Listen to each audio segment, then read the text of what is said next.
Good morning. You listen to FloorDaily.net, and I'm Kemp Harr. This morning I'm at Greenbuild in New Orleans, Louisiana, and I'm with Erin Istanbulluoglu, who is the Director of Sustainability with Tanda Sentiva. Erin, how you doing?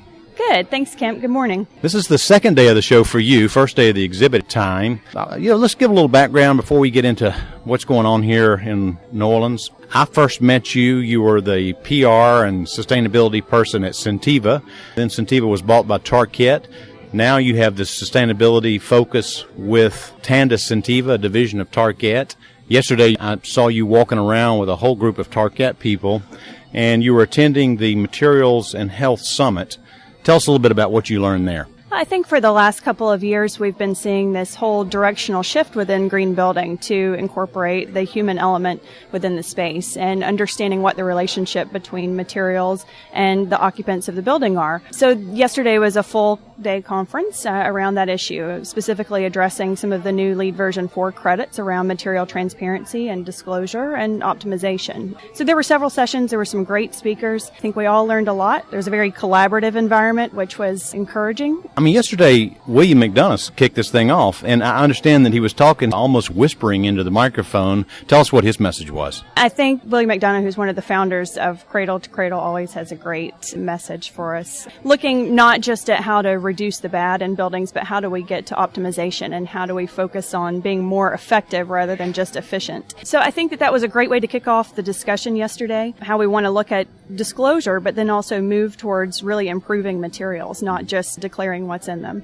And as a major supplier of rubber and resilient products to this industry, especially your focus, and also carpet with the Tandis piece of it, by listening yesterday, is there anything that you learned that you'll apply to what you do day to day? I think we've already started on the road. Tarkett as a company subscribes to the Cradle to Cradle principles, so this is very much in line with our thinking already. It really reinforced what we're currently doing. We're currently already assessing all of our materials according to their protocol and beginning to make decisions where we see opportunities. And so I think now just finding the best way to have that conversation with our customers is going to be our focus.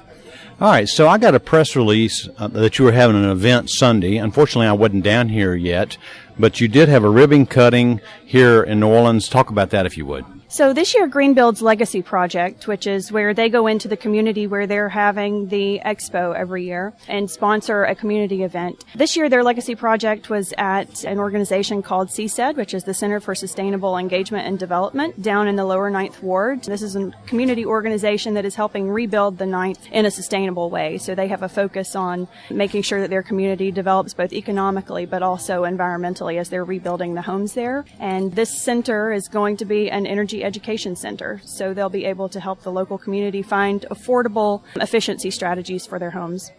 And you're a sponsor of that? Yes, we were. We sponsored the ribbon cutting and reception. As Tarkett or as Tanda Sentiva? As Tanda Sentiva. And now over in that 9th District, isn't that also where Bill McDonough has his housing project?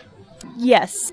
So this is that area that was hit the most by Hurricane Katrina, which was, 9 years ago? Or that was in 2003. Who comes to this center? The local community who's rebuilding, and they have had over 50,000 volunteers that come through. Just in talking with them, they work with a lot of the outside groups that come back to New Orleans to help give back in the recovery effort. They're booked through next August with volunteer groups coming, so it was really encouraging to see that the greater community at large still finds a significant value in helping to rebuild here. Can you be the eyes and the ears for our listeners and tell us, do you think that area is completely recovered since the hurricane 11 years ago? No, I think there's still a lot of work to be done, and I think everybody would agree with that there still needs to be more attention here and needs to be more effort to rebuild. We're at the show, as I said, and today kicks off the exhibit area. I noticed there's a lot of flooring companies that were here last year that aren't here exhibiting. This is the situation with Johnsonite, Tarkett, Tanda Sentiva as well. You don't have an exhibit space. Talk about that if you would. I think that we, in attending Greenbuild and exhibiting at Greenbuild for several years, have just felt like the education portion has become so important that we're taking the time this year to really attend the sessions and get a feel for what's happening and spend our time with people in the education environment. I got here in time yesterday to attend that evening session with the Surgeon General. Were you in that? Yes, he was fantastic. Yeah, it's amazing. And so here's the Surgeon General, the guy who puts on the cigarette packs that smoking's bad for you, puts in the bars that you shouldn't be drinking when you're pregnant. He's all about the health safety message, and he's at Greenbuild talking about how to build structures that will enhance the health and safety of your life, right? Absolutely. I thought it was great the way that he started to incorporate even things like staircases. How do we make staircases more prominent to get people active and using them, where we're all working against obesity and using the building design to really change behavior? I think that that's something that this community is already looking at and has been working on for a significant time. But it's great to hear somebody like the Surgeon General reinforce that message and how it's important to our country at large. Mm-hmm. So one of the things you're doing here is you're beefing up your education credits toward what goal? I think in my role, it's important to always understand where the green building movement is headed. So my goal at Greenbuild is always to really understand what trends are happening, and also just to be fully aware of what LEED is doing. U.S. Green Building Council has really taken the next step with LEED version 4, and we want to make sure that we understand that fully so that we can help our customers in their projects. Are you LEED AP certified? Yes, I am. I'm a LEED AP. It's not certified, it's what? Accredited. Accredited, that's right.